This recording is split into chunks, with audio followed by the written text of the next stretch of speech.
చెప్పమ్మా, మీకు ఎప్పుడు తెలిసింది అసలు చనిపోయిన విషయం? సాయంత్రమే తెలిసింది. ఆ పిల్ల పొద్దున్నే చచ్చిపోయింది. బిల్లు కట్టినాక అప్పుడు డ్రామా ఆడిరు వాళ్ళు.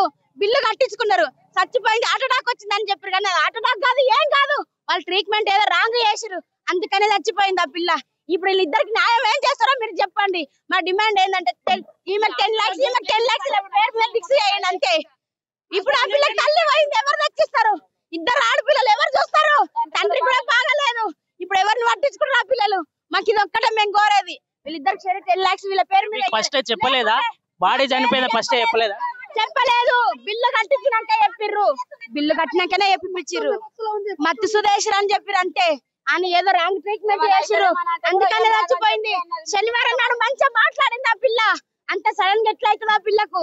మేము కోరేది ఒక్కటే, వీళ్ళిద్దరికి కాదమ్మా, మీకు ఎటువంటి న్యాయం కావాలని కోరుతుంది? ఎటువంటి న్యాయం కాదు, ఇస్తావా డబ్బులు సరే 10 lakhs వెయ్యాలి పేరు మీద, లేకుంటే దానికి కిందికి రమ్మనండి.